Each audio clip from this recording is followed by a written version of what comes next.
Saudara yang dikasihi Tuhan, pada hari ini saya ingin menyampaikan firman Tuhan dari 1 Yohanes 3 ayat 16 sampai 18. Kasih perintah yang terlalu berlebihan. Saya baca firman Tuhan bagi kita sekalian, demikianlah apa yang ditulis Rasul Yohanes, salah seorang murid Kristus, kepada orang-orang Kristen pada masa itu. Dia berkata demikian. Demikianlah kita ketahui kasih Kristus, kata Rasul Yohanes, yaitu bahwa ia telah menyerahkan nyawanya untuk kita. Jadi kita pun wajib menyerahkan nyawa kita untuk saudara-saudara kita. Barang siapa mempunyai harta duniawi dan melihat saudaranya menderita kekurangan, tetapi menutup pintu hatinya terhadap saudaranya itu, bagaimanakah kasih Allah dapat tetap di dalam dirinya? Anak-anakku, marilah kita mengasihi bukan dengan perkataan atau dengan lidah, tetapi dengan perbuatan dan dalam kebenaran. Saudara, kalau bicara soal kasih, ada seseorang yang berkata, jangan cari di gereja, engkau akan kecewa, carilah di luar gereja. Kasih di luar gereja jauh lebih banyak dan jauh lebih hidup. Saudara, ada benarnya perkataan sinis ini. Satu kali saudara, saya melakukan perjalanan dari Malang ke Surabaya. Saya mendengar berita di radio, kisah yang menarik. Ada seseorang tua pensiunan di Italia yang tertangkap basah di sebuah supermarket karena mencuri roti. Ketika bapak tua itu keluar, malangnya saudara, roti yang ada di jaketnya itu jatuh. Satpam menangkapnya. Kemudian gegerlah karena seorang pencuri telah tertangkap. Pemilik daripada supermarket itu keluar dan melihat siapa yang mencuri. Seorang bapak tua pensiunan. Saudara, dia kenal bapak tua ini adalah pelanggan supermarketnya berpuluh-puluh tahun. Dan dia pelanggan yang baik.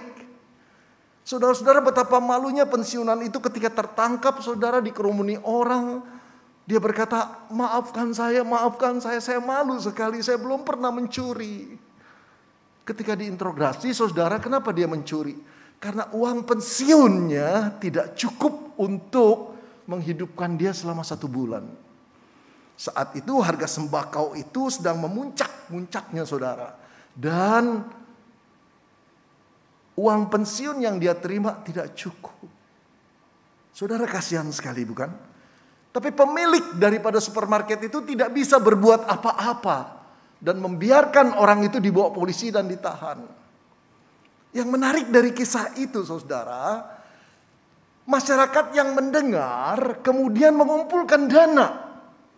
Uang yang terkumpul cukup banyak, mereka pergi ke kantor polisi memberikan jaminan atas uang itu agar bapak itu dikeluarkan.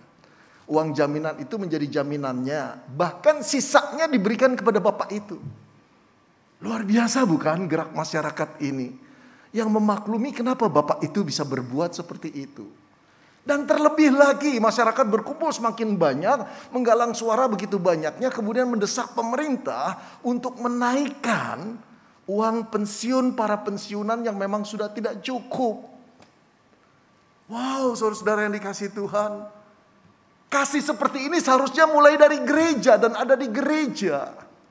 Tapi ketika saudara, orang-orang yang percaya sedang asik di gereja dan tidak peduli dengan keadaan para pensiun, masyarakat setempat, saya nggak tahu agamanya apa saudara, bergerak atas kasih kemanusiaan.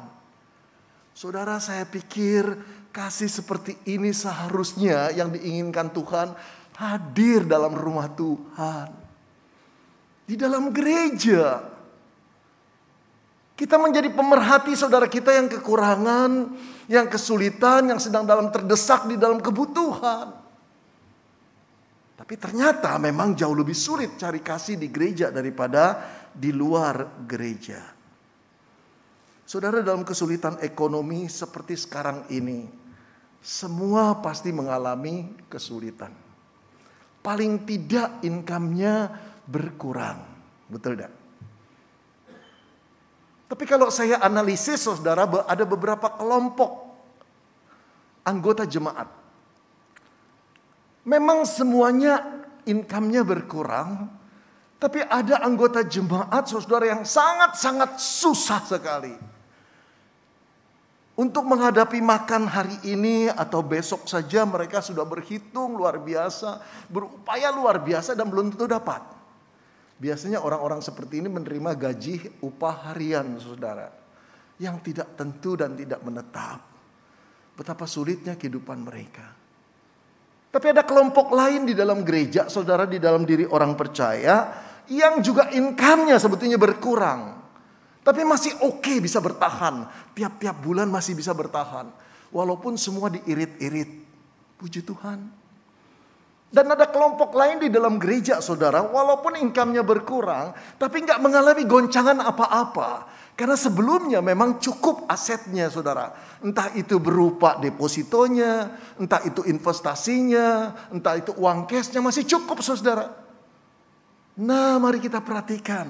Kalau Tuhan membiarkan keadaan ini terjadi di dalam gereja kita, gereja di mana tubuh Kristus, yang menjadi tubuh Kristus itu, saudara, terjadi. Apa sih artinya? Bukankah ini berarti ada satu kesempatan bagi orang yang lebih untuk memberi pada orang yang kurang? Bagi orang yang masih cukup untuk memberi pada orang yang benar-benar tidak cukup. Kasih seperti inilah yang Tuhan inginkan terjadi di gerejanya, saudara. Kalau semua berlebihan, kita sulit sekali mempunyai kesempatan untuk berbagi kasih, bukan? Tidak ada yang butuh. Tapi justru kasih sebagai tanda orang percaya, anak-anak Allah itu punya kesempatan ketika ada orang-orang yang sangat membutuhkan. Sayang sekali, saudara, ada banyak gereja anggotanya cuek satu dengan yang lain. Apalagi di musim pandemi ketika orang tidak berhadapan, seolah-olah erangan dan rintihan dari teman-teman seiman itu tidak terdengar. Kita jarang mendengar ada anak SMP, anak SMA yang betul-betul cemas karena tidak bisa membayar uang sekolah. Orang tuanya tidak bisa bayar. Kita juga luput pendengaran kita akan seorang mahasiswa, mahasiswi yang tidak bisa bayar uang semester dan terpaksa berhenti. Kita juga luput, saudara, mendengar suara erangan para sarjana yang sudah lulus tahun ini atau tahun lalu yang sekarang masih belum dapat pekerjaan. Saudara, seorang yang berteman di medsos saya satu kali menitip pesan begini, "Pak Pendeta, tolong doain saya. Beberapa hari kemudian, beberapa hari ke depan saya akan diinterview. Saya sudah lulus dari tahun lalu, Pak. Sudah begitu banyak lamaran saya buat. Tidak ada yang manggil, Pak. Baru ini saja. Aduh, Pak, saya nggak ingin lagi lihat orang tua saya yang sulit tambah sulit. Doakan ya Pak Pendeta agar saya lolos." Saudara, saya baru bisa merasakan apa artinya sudah lulus sarjana tapi nggak punya pekerjaan. Saya juga bisa merasa bagaimana jadi pembisnis kecil-kecilan UMKM yang dagangannya nggak laku, saudara. Dan itu kita alami semua, bukan? Tapi masih ada anak-anak Tuhan yang terberkati, bukan? Termasuk barangkali di antara kita, engkau dan saya. Nah, disinilah kesempatan untuk berbagi kasih. Nah, inilah yang dianjurkan, saudara, oleh Yohanes di dalam bagian yang kita baca ini, pasal 1 Yohanes 3 ayat 16 sampai 18. Tapi saya ingin menunjukkan lebih dahulu ayat 11-nya, saudara, ya, yang tadi tidak kita baca. "Sebab inilah berita yang telah kamu dengar," kata Rasul Yohanes kepada orang Kristen saat itu. "Berita yang telah kamu dengar dari mulanya." Berita apa? Dari siapa? Kita baca lagi. "Yaitu bahwa kita harus saling mengasihi." Topiknya jelas. Orang Kristen harus saling mengasihi. Tapi perkataan inilah berita yang telah kamu dengar dari mulanya. Berita siapa dan kapan? Saudara, kalau kita menyelidiki bagian Alkitab ini, ternyata beritanya itu adalah berita dari Tuhan Yesus. Kapan dikatakan berita itu? Pada waktu perjamuan malam, perjamuan terakhir. Yuk kita lihat perjamuan terakhir. Yesus mengatakan apa sih? Ini yang Tuhan katakan. Aku memberikan perintah baru kepada kamu. Stop dulu sampai di sini. Kalau perintah baru berarti topiknya baru dong. Kalau perintah baru berarti perintah lamanya ada dong. Oke, logika kita gitu ya. Kalau baca Alkitab buru terus dengan logika. Pikiran yang tajam, setajam-tajamnya kita tanya terus pada teks. Ada rasa ingin tahu, disitulah saudara akan dipimpin oleh Roh Kudus untuk mendapati kebenaran itu. Ya, jangan baca Alkitab selintas saja. Aku memberikan perintah baru kepadamu, kata Yesus Kristus pada para muridnya. Yaitu supaya kamu saling mengasihi. Loh, sama topiknya dengan perintah yang tadi kan, saling mengasihi. Oke, lihat lagi. Sama seperti aku telah mengasihi kamu, demikian pula kamu harus saling mengasihi. Perintah baru, perintah lamanya mana? Saya tunjukkan ya. Perintah lamanya ternyata mengacu ke sini, saudara. Imamat 19 ayat 18. Kasihilah sesamamu manusia seperti dirimu sendiri. Sama Pak, ini Pak. Perintah baru sama perintah lama sama. Kenapa Tuhan Yesus bilang itu perintah baru? Saudara, topiknya sama. Kasihilah sesamamu manusia. Sama. Tuhan Yesus berkata, aku memberikan perintah baru kepadamu. Hendaklah kamu saling mengasihi. Sama. Tapi nanti dulu. Sekali lagi baca Alkitab teliti. Ada perbedaan antara perintah baru dan perintah lama. Perhatikan perintah lama ini. Kasihilah sesamamu manusia. Seperti apa? Dirimu sendiri. Seperti kita mengasihi diri sendiri, lakukanlah orang lain seperti itu. Seperti kita ingin dikasihi, kasihilah orang lain seperti itu. Jadi ukuran dan dorongannya apa, saudara? Dorongannya adalah perasaan kita, rasa simpati dan empati kita pada penderitaan orang lain. Itu dia yang diajarkan oleh perintah lama ini, saudara. Di dalam Taurat tentu saja. Di dalam PL, saudara. Jadi kemampuan kita menghayati penderitaan orang lain, kesulitan orang lain, menempatkan kaki kita di sepatu orang lain seperti ini, saudara, akan membuat kita mampu untuk boleh mengasihi orang lain. Seringkali kalau kita lihat orang susah, kita cuma kecam kan, males. Dia memang pemboros, akhirnya susah dah. Dia orangnya memang begitu, gak punya kerjaan tapi tidak berusaha. Kita cuma bisa mengecam kan. Tetapi ada satu peribahasa berkata, taruhlah kakimu di sepatu orang lain. Baru tahu gak enaknya jadi dia. Baru tahu kenapa di jalan terpincang-pincang. Sepatunya memang sudah rusak. Nah, dengan kata lain, kalau kita mampu bersimpati, mendengar, ikut merasakan penderitaan seseorang, apalagi empati, menaruh diri kita pada posisi orang itu, kasih itu akan keluar. Kasihilah sesamamu manusia seperti engkau mengasihi dirimu sendiri. Itu kuncinya. Indah gak? Indah. Tapi apa bedanya dengan perintah baru? Ada perbedaan besar, saudara. Kasih di dalam perintah lama, mengasihi sesamamu seperti dirimu, itu sebetulnya kasih dalam level minimum. Kenapa minimum? Kita hanya bisa mengasihi seseorang sebatas kita simpati dan empati. Sebatas kita bisa merasakan penderitaannya dia. Tapi tidak bisa melampaui diri kita. Tidak bisa. Nah, saudara, bedanya dengan perintah baru, lihat ya. Aku memberikan perintah baru, kata Yesus pada muridnya, kepada kamu. Yaitu supaya kamu saling mengasihi. Saling mengasihinya sama bukan? Tetapi dorongannya berbeda. Sama seperti aku telah mengasihi kamu.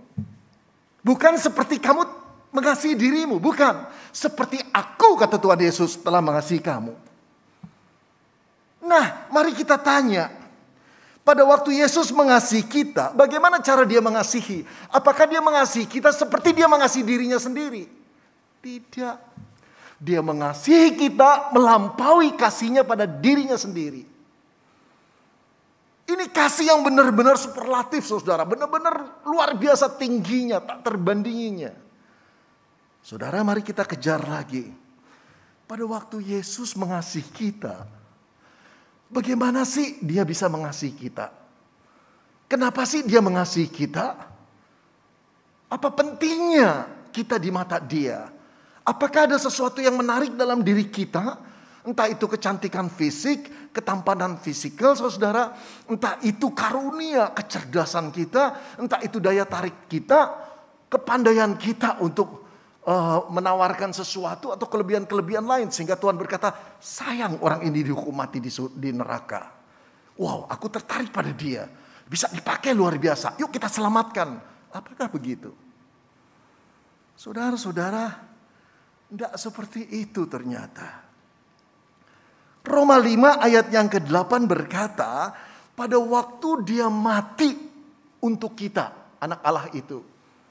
Kita masih orang lemah. Orang lemah dalam apa? Orang lemah di dalam ketaatan kita kepada Tuhan. Orang lemah terhadap gangguan dosa.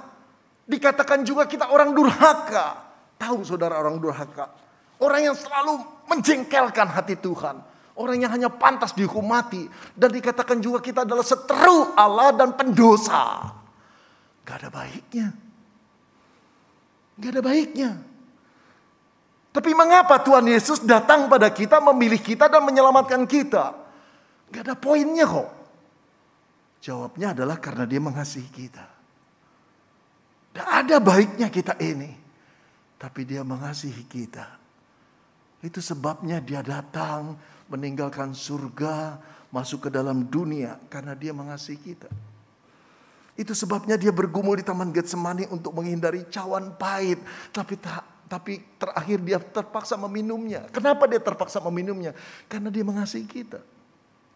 Itu sebabnya dia diadili oleh pengadilan yang tidak adil. Dicaci maki di sana, muncul banyak saksi dusta. Kenapa dia tidak mau membebaskan dirinya padahal dia mampu? Karena dia mengasihi kita. Itu sebabnya dia membiarkan dirinya dihina, dicaci maki dan naik ke kayu salib dengan badan penuh dengan darah dan tetesan darah yang membuat dia luka. Juga di hatinya luka. Kenapa dia tidak mau membela diri?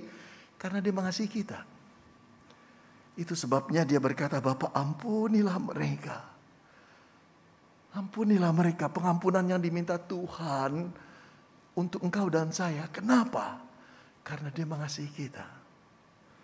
Supaya kita bebas dari kejaran tuntutan Tuhan atas dosa-dosa yang kita telah perbuat.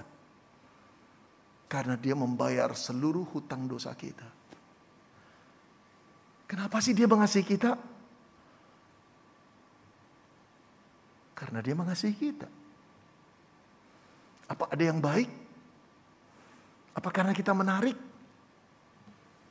Gak ada. We are nothing. Nah, ini kasih yang betul-betul lepas daripada perbedaan warna kulit, suku, sosial, tingkat ekonomi, bebas. Tidak pernah diperhitungkan Tuhan. Kebaikan kita juga pernah diperhitungkan Tuhan. Karena memang gak ada baiknya. Saudara-saudara, belakangan ini kira-kira 2-3 minggu, tiba-tiba Indonesia dikejutkan dengan sebuah nama. Namanya Ainun Najib. Bagi sebagian saudara, saya yakin saudara ingat. Tapi bagi sebagian kita barangkali nama ini lewat saja. Siapa sih Ainun Najib? Saudara, orang biasa yang gak populer di mana-mana sebelum disebut oleh Bapak Jokowi namanya. Bagaimana mungkin Bapak Jokowi menyebut nama dia, saudara? Pada waktu Bapak Jokowi memberi sambutan pada pengukuhan PBNU kemarin, saudara, beberapa minggu yang lalu di Balikpapan, Kalimantan Timur. Bapak Jokowi berkata, saya mengharap NU mempunyai sistem IT yang canggih untuk mempengaruhi masyarakat dengan benar. Dia punya kerinduan karena NU itu puluhan juta, saudara. Dia rindu NU itu mempunyai sistem IT yang canggih betul-betul. Dan saya teringat pada seseorang yang bernama Ainun Najib katanya. Yang saya jumpai 7 tahun yang lalu di Singapura. Panggil dia pasti beres semua. Wow. Panggil dia pasti beres semua. Saya percaya gaji di Singapura sudah besar sekali. Tapi kalau PBNU mau menggaji lebih besar dari itu, kemungkinan besar dia akan pindah. Saudara-saudara, Ainun Najib siapa sih dia? Saudara-saudara, dia bukan orang yang apa-apa sebelum disebut namanya oleh Pak Jokowi. Tapi yang menarik, kenapa sih Pak Jokowi sampai mengingat dia? Padahal 7 tahun yang lalu Pak Jokowi bertemu dengan dia. Kenapa orang ini perlu diingat? Saudara, setelah saya baca dan saya selidiki, orang ini memang patut diingat. Karena memang orang luar biasa di dalam IT, saudara. Praktisi IT yang jempolan sekali. Ada banyak penghargaan yang dia terima, saudara, di dalam kehidupannya, di dalam bidang IT. Dia praktisi yang jempolan yang luar biasa dan perlu direkrut. Di balik penampakan yang tampak sederhana, orang ini luar biasa sampai presiden kita tertarik. Saudara, pada waktu Yesus mengingat engkau dan saya, datang ke dalam dunia untuk mati di salib bagi engkau dan saya. Apa yang menarik dari dirimu dan diriku? Tidak ada. Kita pendosa yang seringkali menyakiti hati Tuhan. Kita orang durhaka yang seringkali menyalahi Tuhan, mengutuk Tuhan, menyalahpahami Dia. Kita orang durhaka yang seringkali melakukan dosa seolah-olah Tuhan tidak ada dan dunia ini aku yang punya. Tapi Dia mengasihimu dan mengasihiku. Dia tetap datang untuk mencarimu dan mencariku. Engkau orang yang dikasihi Tuhan tanpa batas. Engkau dan saya adalah orang yang betul-betul dipikirkan oleh Tuhan untuk diselamatkan. Bukan karena ada yang baik dalam diri kita, tetapi kasih Tuhan itulah yang baik buat kita. Nah, saudara, berdasarkan inilah Yohanes ingin balik kepada pesan Yesus, perintah yang baru. Supaya kamu saling mengasihi sama seperti aku telah mengasihi kamu. Bukan seperti kamu mampu mengasihi dirimu, bukan. Tapi setiap kali kamu melakukan kasih, dorongannya adalah karena aku telah mengasihi kamu. Beda ya, saudara ya. Jadi bukan kemampuan kita bersimpati sama orang, berempati sama orang, lalu kasih itu mengalir. Bukan. Jawaban satu-satunya, dasar satu-satunya kita mengasihi orang adalah karena Yesus telah mengasihi aku. Bahkan saudara, Yohanes berkata begini. Jadi kita pun wajib menyerahkan nyawa kita seperti Yesus menyerahkan nyawa untuk kita, untuk saudara-saudara kita. 1 Yohanes 3 ayat 16b. Mengacu pada Yesus berani menyerahkan nyawanya, mengorbankannya karena Dia mengasihi kita. Harusnya kita pun berani untuk saudara-saudara kita. Tapi nanti dulu, apa ini permintaan gak berlebihan? Ada gak sih manusia yang mau mati buat orang lain? Saudara pasti pernah baca cerita seperti ini. Sepasang muda-mudi pacaran, entah di tepi pantai, entah di gunung. Lalu kemudian datang segerombolan orang menangkap basah dua pemuda-pemudi yang sedang pacaran ini. Kemudian mengancam pemudanya dengan celurit. Lalu mulai menggerayangi tubuh wanitanya. Saudara-saudara, betapa takut sang pemudi jerit-jerit. Di dalam satu kesempatan yang ada, sang pemuda bisa lepas. Lalu ngapa? Bela gak? Lari. Apakah dia mau mengorbankan nyawanya untuk pacarnya dia? Enggak. Itu manusiawi, itu wajar. Jadi bagaimana mungkin kasih Kristen diminta kita untuk mengorbankan, menyerahkan nyawa kita bagi orang lain? Kalau orang itu orang baik, masih ada mungkin dari kita yang mau. Kalau itu anak kita, kalau itu orang tua kita masih mungkin. Kalau itu saudara kita masih mungkin kita mau. Tapi kalau kita menyerahkan nyawa buat orang yang kita tidak kenal. Buat orang yang selalu mencaci maki kita, yang selalu berlawanan dengan diri kita, menentang kita, jahat sama kita. Gak ada yang mau. Tapi perkataan tidak ada yang mau itu pernah dilakukan oleh Yesus bagimu dan bagiku. Inilah kasih Kristen. Bukan cuma ngomong tok, tapi ada perbuatannya. Dan perbuatannya itu bahkan kalau merugikan diri kita sendiri, nyawa kita sendiri, lakukan. Aduh, makin abstrak bukan kasih seperti ini. Betul tidak? Kita ragu kalau ada orang yang menjalankan, kita sendiri ragu terhadap diri kita. Tapi mari, Yohanes tahu keraguan kita, saudara. Yohanes tidak ingin ini menjadi doktrin yang tinggi dan dalam, tapi nggak bisa dijalanin. Oleh karena itu dia lanjutkan, saudara, dalam ayat 17. Barang siapa mempunyai harta duniawi dan melihat saudaranya menderita kekurangan, tetapi menutup pintu hatinya terhadap saudaranya itu, bagaimanakah kasih Allah dapat tetap di dalam dirinya? Perhatikan. Yohanes sekarang menjabarkan permintaan yang mengorbankan nyawa itu. Udah jangan tinggi-tinggi dulu ya. Sekarang gini aja. Kalau ada saudaramu di depan matamu susah, kamu mau nolong gak? Kamu mau bantu gak? Saudara sekarang batu ujiannya bukan mengorbankan nyawa. Coba kamu mau keluar uang gak? Saudara-saudara, kenapa sih uang, harta kekayaan menjadi ukuran? Karena dari sikap seseorang terhadap uang, entah dia kikir, entah dia boros. Bukan boros, dia pemurah hati, saudara. Terlihatlah siapa yang bertata di dalam hatinya. Saudara, seorang Kristen yang kikir itu bukan cuma sekedar irit. Bukan. Di balik itu ada kerusakan rohani. Yang bertata pasti mamon, saudara. Bukan Tuhan Yesus. Saudara, nggak penting kalau saudara melihat seorang hamba Tuhan itu luar biasa pandai berkhotbah, memberikan dan menggerakkan orang. Kalau ngomongannya uang terus, saudara, dan meminta jemaat untuk nyumbang lagi. Tolong dikritisi, nyumbangnya kemana? Apakah gereja itu mengumpulkan uang untuk membantu orang-orang miskin? Atau seluruh perpuluhan dan persembahan untuk sang pendeta? Dia hanya berdiri di mimbar jualan firman. Tapi ujung-ujungnya Mamon yang jadi pusat penyembahannya, ibadahnya. Nah, saudara, saya bersyukur untuk gereja kita, saudara. Saya memperhatikan 2 tahun khususnya dalam keadaan pandemi. Padahal jemaatnya juga kebaktian online. Saya mendapat informasi ada banyak, saudara, persembahan yang menurun. Semua jemaatnya hampir rata-rata susah.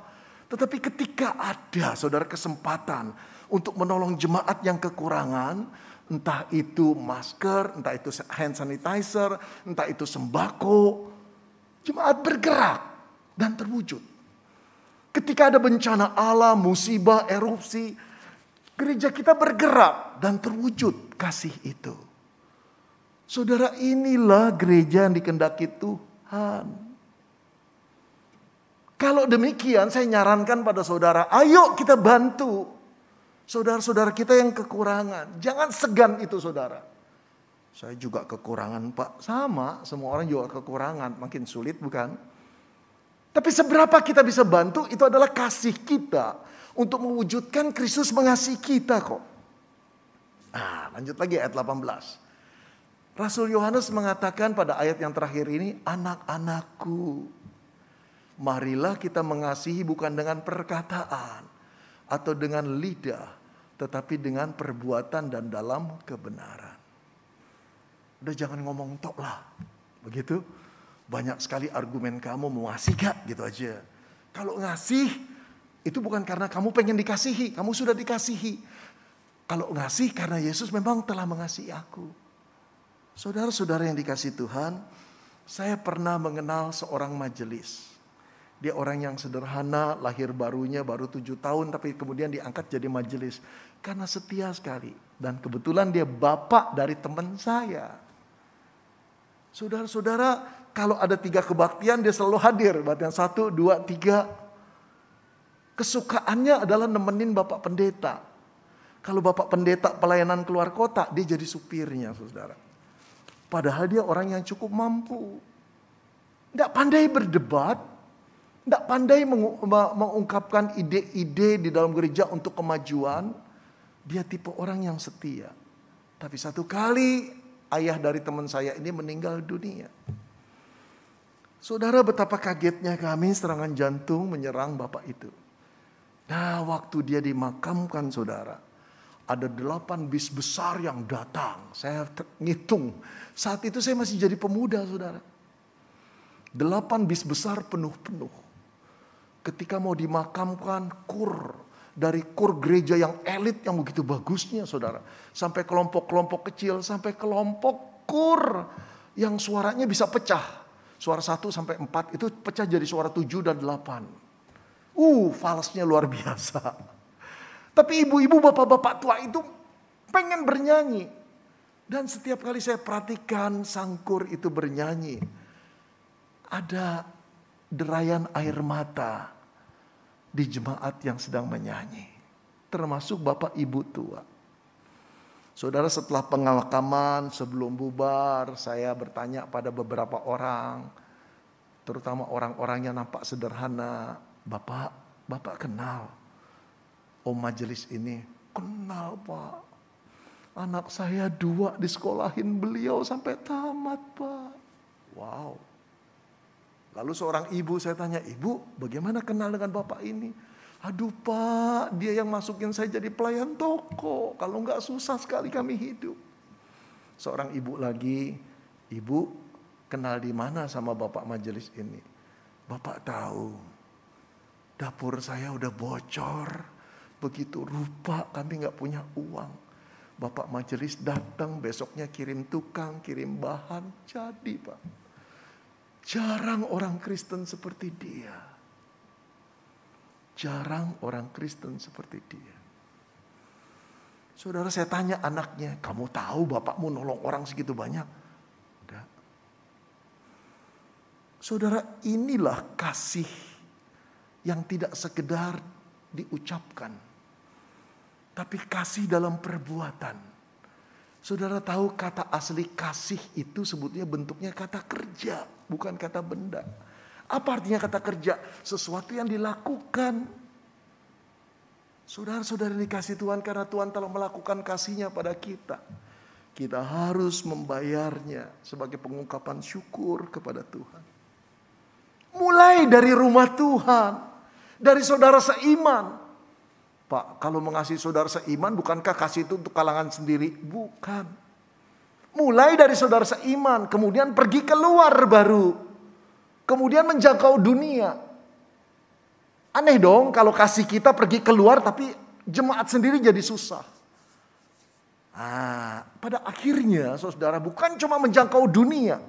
Yesus berkata apa? "Kasihilah musuh-musuhmu." Waduh, enggak ada agama yang mengajarkan demikian. Enggak ada tokoh agama yang mengajarkan demikian. Tapi Allah yang menjadi manusia, itulah hatinya. Mengajarkan kasihilah musuh-musuhmu. Sama seperti ketika dia disalib. Yang dikasihi siapa? Engkau dan saya. Siapa kita? Musuh-musuh beliau. Dia naik ke kayu salib. Dia mempraktekkan apa yang menjadi prinsipnya. Mengasihi musuh-musuhnya. Saudara, biarlah kita hidup untuk menjadi pembagi kasih bagi orang-orang yang kita ketemui, khususnya bagi yang sulit, yang membutuhkan pertolongan. Buka hatimu. Saudara, saya akan tutup khotbah ini dengan menunjukkan di TikTok ada satu video. Jelas video ini settingan, bukan? Artinya dibuat kontennya. Tapi yang menarik, saya berkata dalam hati, inilah yang seharusnya anak-anak Tuhan lakukan.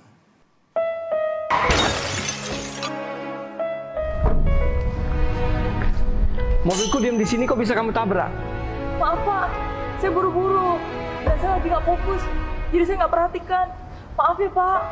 Apa hubungannya sama aku? Jadi ini gimana? Jadi saya harus ganti rugi berapa, Pak? Jadi baiknya kayak gimana? Kamu lihat, mobilnya udah kayak gini. Maaf, Pak, saya akan telepon dulu ya. Halo? Halo, woi, uang sewa mobil belum bayar. Mau buang barang-barang kau, ha? Maaf, Pak, jadi saya harus bayar berapa? Ya udah, 200.000 aja. Maaf, Pak, uang saya nggak cukup. Gimana kalau saya kasih KTP aja sebagai jaminan? Nanti kalau saya udah ada tambahan uang, saya kasih sisa uangnya. Sekaligus saya ambil KTP saya.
Saudara, ada banyak orang susah di sekitar kita. Ada banyak orang yang frustrasi karena masalah-masalah yang mereka miliki. Kalau kita bisa membantu melegakan sedikit beban mereka, itu berarti kita masih sudah mengingat kasih Kristus yang pernah melegakan kita. Jadilah berkat bagi sesama, kasihilah mereka, bermula dari saudara seiman, lalu pergi keluar menjangkau dunia. Biarlah setiap pagi kita berdoa pada Tuhan, Tuhan pertemukan aku dengan orang-orang yang akan kubantu hari ini. Semaikan kasih itu, berikan kasih itu, maka engkau akan merasakan itulah kasih Kristus yang pernah menyelamatkanmu. Mari kita berdoa. Bapak, terima kasih untuk firman-Mu. Terima kasih Engkau telah mengingatkan kami lagi betapa berharganya kasih-Mu yang telah membayar lunas seluruh hukuman dosa kami. Bukan kami orang yang menarik di hadapan Tuhan, bertalenta, mempunyai pencapaian yang tinggi sehingga Engkau turun dari surga ke dalam dunia.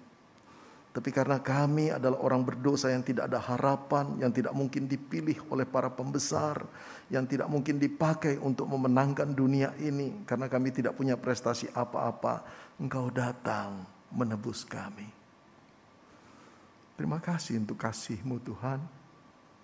Ajar telinga kami mendengar rintihan orang lain. Ajar mata kami melihat orang-orang yang kesulitan. Ajar kami peka untuk merasakan orang-orang yang mempunyai kebutuhan.